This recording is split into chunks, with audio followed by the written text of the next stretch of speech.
Krsna Chaitanya Prabhu Nityananda. Hare Krishna, welcome. We have our channel here, Bhagavad-gita, here it is, where we are reading Bhagavad-gita as it is, translation and commentary by His Divine Grace A.C. Bhaktivedanta Swami Prabhupada, and my name is Labanga Latika. We are in the 6th chapter, Dhyana Yoga, which refers to the yoga method of meditation. And with yoga, the Sanskrit word yoga means the process of connecting to the Supreme. I'm reading text 24. Sa nischayena yuktavyo yogo nirvirna chetasa sankalpa prabhavan kamang styaktva saravana sheshata manasayvendryagamang viniyam yasamantataha.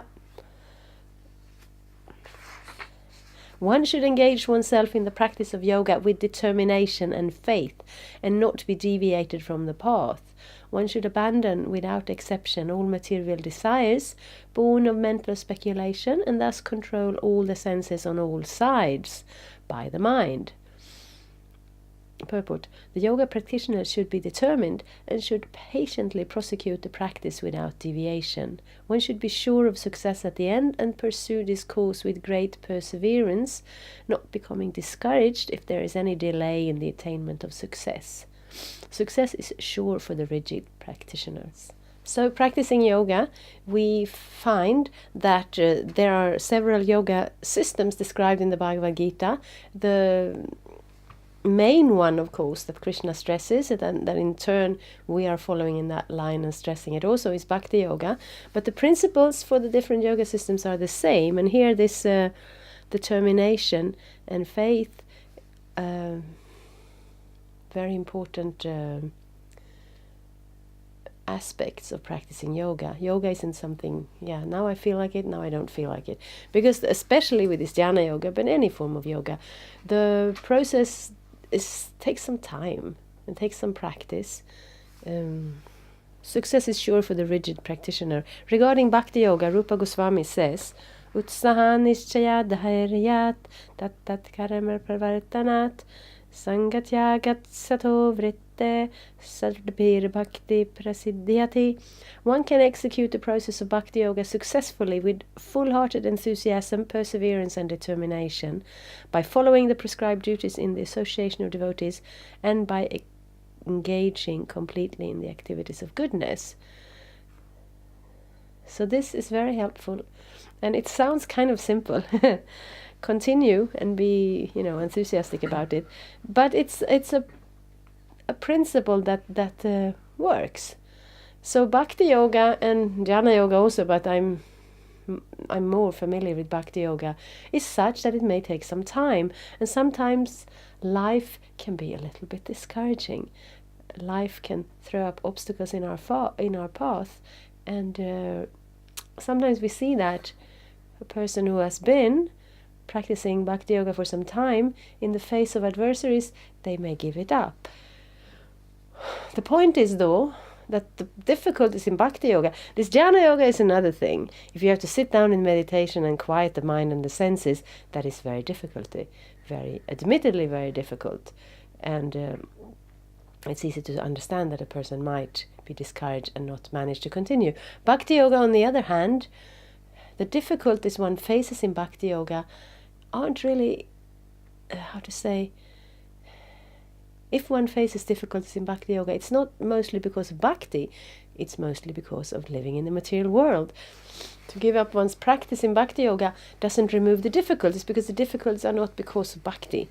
The difficulties are because of the fact that we are in this material world, we are in material bodies, we carry a little bit of karma with us, and the senses and the environment causes some difficulties.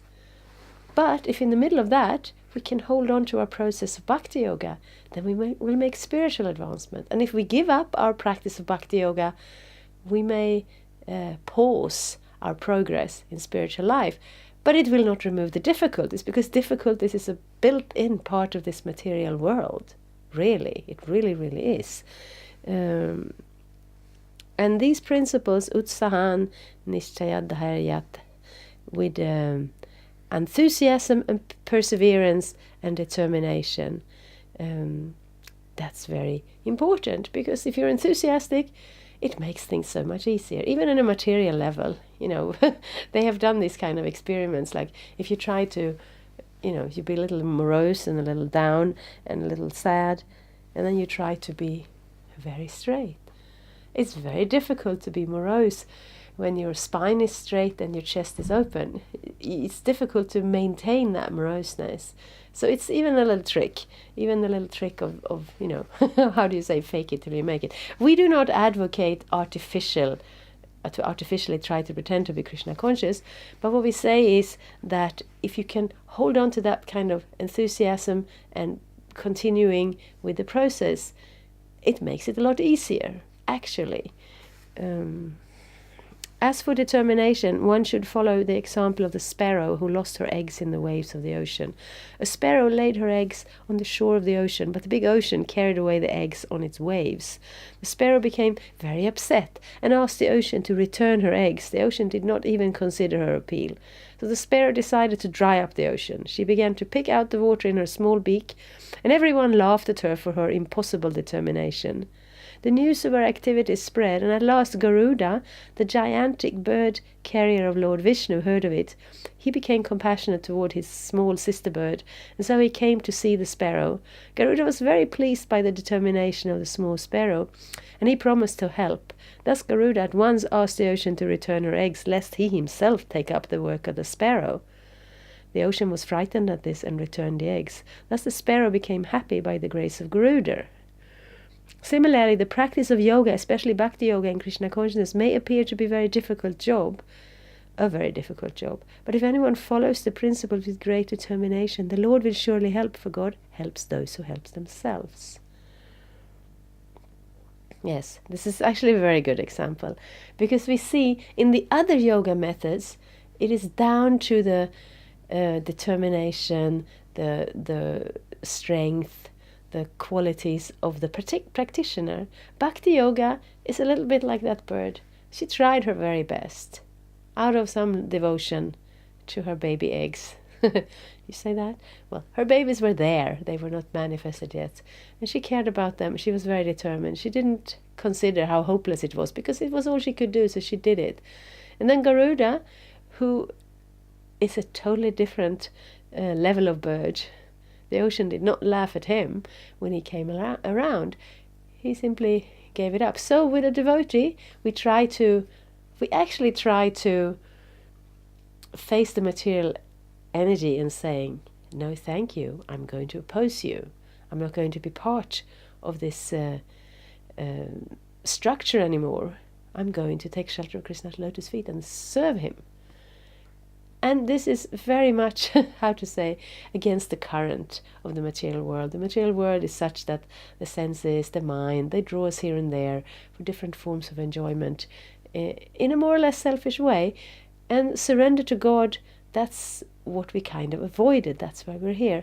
But if you take up that determination, not only does it make it so much easier, like we have this practice on Krishna's birthday, Krishna Janmashtami, then we have a festival and we're serving and chanting and reading all day, and we're also fasting because Krishna appeared at midnight. So at midnight we have a big feast and then we can eat. And if you go in with that determination, okay, I'm fasting today, then it's not very difficult. I mean, unless you're sick or something. I mean, we're not fanatics. If you're sick, if it affects your health or so, better to eat, of course. But if you're, normally healthy and you're thinking, today I will not be concerned with the demands of my body. I will simply think of Krishna. I will hear and chant and serve, and I will fast. Then it's not very difficult because you already made a decision. But if you're thinking, okay, I can fast for a while, maybe if I get hungry I will eat, maybe later I will try something, then you're constantly on this platform trying, maybe not, maybe this, maybe that. And then it's difficult to have that sort of strength. Whereas if you make that decision, the strength isn't even you don't even need a lot of strength. It's kind of becomes like a natural thing.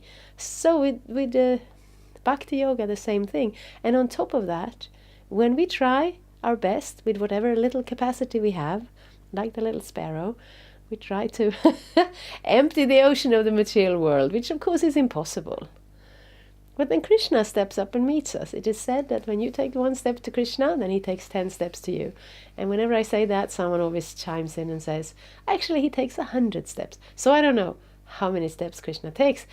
But what I do know is that Bhakti Yoga is not dependent on my power and ability and strength. I'll do my part. I'll try to be determined and enthusiastic. And then I trust Krishna. That he can certainly carry what I lack in that regard. And I hear it from so many sources that he actually will. Thank you very much. Hare Krishna. We have below the film, there's a little box with some links that I put there for you. You want to acquire your own Bhagavad-gita, you can order it on one of the links. You want to visit the Hare Krishna temple, some of the addresses are there. And of course, I'll be more than happy to, if you have any questions, you write them down and I'll come back and answer them as soon as I can. Thank you very much. Hare Krishna. Thank you for watching. We aim for updates every Tuesday and Friday. Please come back. If you have any questions or comments, please leave them down there. We also have some links and information for you. And there is, of course, the subscribe button. Thank you. Hare Krishna. I'm a Hare Krishna, and I approve this message. Subscribe. Hare Krishna, Krishna Krishna,